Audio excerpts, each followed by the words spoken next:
This is where this car wants to be. It's off-road. It's entirely noticeably more controllable, but what I didn't consider was how much better it's going to be off-road with the new suspension, as in how much more comfortable and less jarring and less impact going through the vehicle when you're on an unsealed surface. It's exactly like what it is on the freeway. So this morning, very briefly just now, the car's unladen. There's no children in it. It's me and a full tank of fuel. I haven't mentioned I've put a full octane booster in every tank just until I get it tuned. Just as a precaution, I did get some detonation before the InGen and after the InGen. So now and then you'll get some detonation and it'll bring back the timing and punish you for kilometre after it does that. You'll feel the car won't really go back to normal for quite a while. So, I'm not going to say I'm blown away, I'm shocked, I've said that before, it's unbelievable at high speed on the freeway how much control you've got over this car. It has become like an absolute missile on the freeway. It's like quiet, yet you get all that wind noise, which is awesome. And the control, these brakes and this suspension are a marriage made in heaven. Like it is, this car, but good on Subaru for doing this. If this is the end of this model run, it is absolutely this is the king of the STIs. If this is the last of this chassis, it is absolutely the most beautiful car, guys. You've got to get this car. Like, I'm not saying an upgrade from the model before, but whoever's considering a Golf R, Ford Focus, depending on what you do with the car, guys, come on. I've seen people loading kids into the Focus, what is it called? The RS, is it? Or the ST? The blue, the proper Focus, the fast one. I've forgotten what it's called, but you will forget what that car is after you get in this car and drive it. But guys, on the freeway, I mean, I'm not going to mention speeds and stuff. You just accelerate to whatever you want, and when you turn the steering and hit the brakes, it's unified.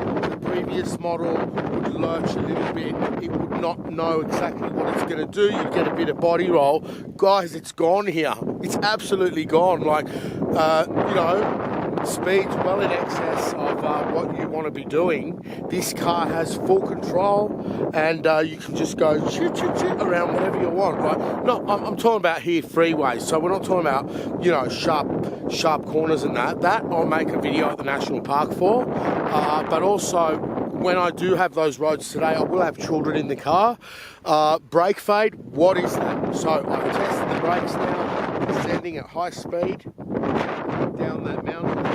Repeated applications. I'm not talking about, I better get in the car, it's very windy.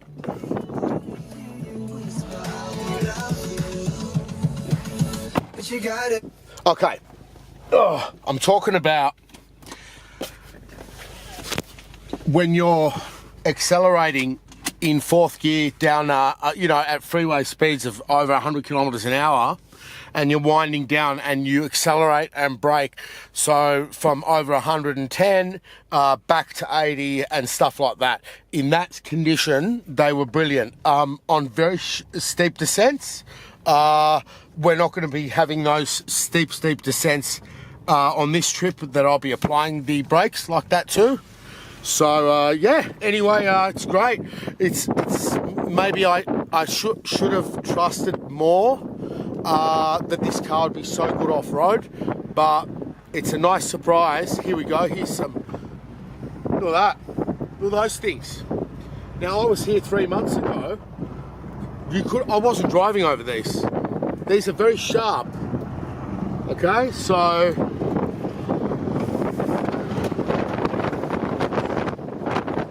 look at the control of this car. It's the brakes and the suspension are a marriage made in heaven, and I'm quite happy with this car as it is. To tune it now, I mean, I'm really happy with what I've got, believe it or not. So anyway, that's that. we'll go up, climb the mountains today, make some videos. But the car's very impressive, very stable, and very safe. The number one feeling, what you're going to get in this car, and I don't believe a Golf or other competitors will feel the same, the number one feeling I get is safety. It doesn't feel like such a competent car, especially when you first get in it and move it and go through red lights and park in your car park, and you know, it feels like there's slightly a larger turning circle. I might be wrong, but man oh man, like, they've done it. This is it. If this is the end of the line for this chassis, this is absolutely beautiful. This won't be the end. There'll be something else. They'll come up with something else now. You know, not just maybe hyper blue, but maybe, I don't know, maybe they'll bring us something special. Australians deserve a present. We deserve to have a limited number, access to a limited number final edition. You know, like a final edition. Doesn't that just send, makes my spine like, yeah, do not end this car, Subaru. But if this is the last chassis, last model on this chassis, you know, give us a couple of hundred, of a type S or whatever it may be. So anyway, I will catch us later.